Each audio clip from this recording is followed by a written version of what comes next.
જય જિનેન્દ્ર, હું છું અમીષા અને આજે હું આપ સૌ માટે લાવી છું સ્નેકી આઈડિયાઝ. અગર ઘરમાં એક જણને સેન્ડવિચ ખાવી હોય અને બીજાને પિઝા ખાવા તો તમે શું કરશો? તો આજે આપણે બેનું કોમ્બિનેશન કરીને કંઈક બનાવીએ તો આજે આપણે બનાવી રહ્યા છીએ સેન્ડવિચ પિઝા. ચાલો તો સેન્ડવિચ પિઝા બનાવવાની તૈયારી કરી લઈએ.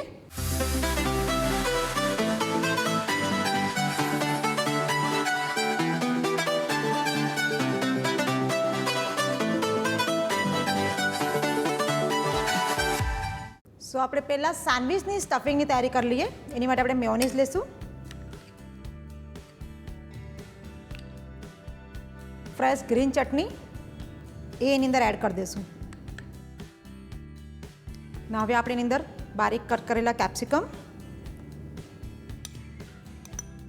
બારીક ચોપ કરેલા ટોમેટોસ અને બોઇલ કરેલા સ્વીટ કોર્ન એડ કરી દઈશું. સ્વાદ પ્રમાણે થોડું મીઠું એડ કરી દઈશું. હવે આ બધું મિશ્રણ આપણે એકવાર હલાવી લઈએ. સો આપણું આ સેન્ડવિચનું જે સ્ટફિંગ છે એ તૈયાર થઈ ગયું છે. પહેલાં આપણે સેન્ડવિચ બનાવી લઈએ.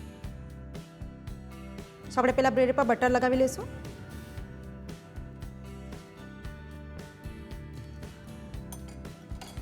ને આપણું જે આ સેન્ડવિચનું મેયો અને ચટણીનું કોમ્બિનેશન સાથે જે સ્ટફિંગ બનાવ્યું છે એ એની પર સ્પ્રેડ કરી દઈશું.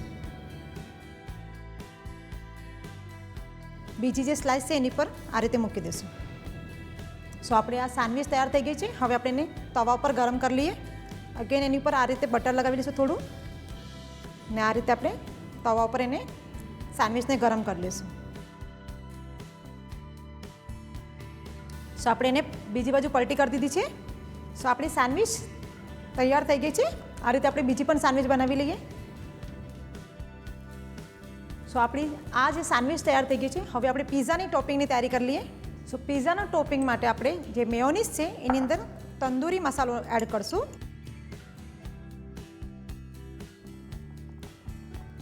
પ્રોપર એને હલાવી લઈએ એટલે મેયોનીઝમાં એક તંદૂરીનો સરસ ફ્લેવર આવી જશે. બીજી પણ તૈયાર થઈ ગઈ છે, એને પલટી કરી દઈએ. સો આપણી સેન્ડવિચ તો બની ગઈ છે. હવે આપણે પિઝા બનાવવાની તૈયારી કરીએ. તો આ સેન્ડવિચની ઉપર આપણે આ તંદૂરીનું મિશ્રણ છે એ લગાવી લઈએ.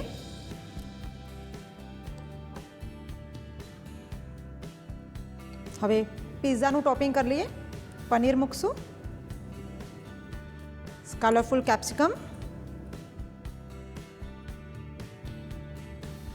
સો હવે એની પર આપણે આ બ્લેક ઓલિવ પણ મૂકી દઈશું તાકી પિઝાનું જે ફ્લેવર છે બહુ સરસ આવી જશે. હવે પિઝા તો ચીઝ વગર બનશે જ નહીં, તો હવે આપણે એની પર મોઝરેલા ચીઝ સ્પ્રેડ કરી દઈએ. સો પિઝાનું પણ ટોપિંગ તૈયાર થઈ ગયું છે. હવે આપણે એના અવનમાં જ્યાં સુધી ચીઝ મેલ્ટ ન થાય ત્યાં સુધી થવા દેશું.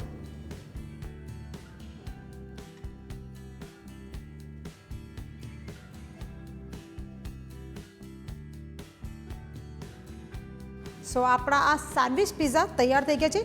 જોઈને જ મોઢામાં પાણી આવી રહ્યું છે. તો એનું પ્લેટિંગ પણ ખૂબ સરસ હોવું જોઈએ. તો આપણે અહીંયા જે કલરફુલ કેપ્સિકમ યુઝ કર્યા હતા એ મૂકી રહ્યા છે અને બોઇલ્ડ સ્વીટ કોર્ન એ આપણી પ્લેટિંગમાં આપણે એને સ્પ્રેડ કરી દઈએ. સો આપણું આ જે સેન્ડવિચ પિઝા છે આ રીતે એને મૂકશું અને બીજી આપણે કટ કરીને મૂકશું.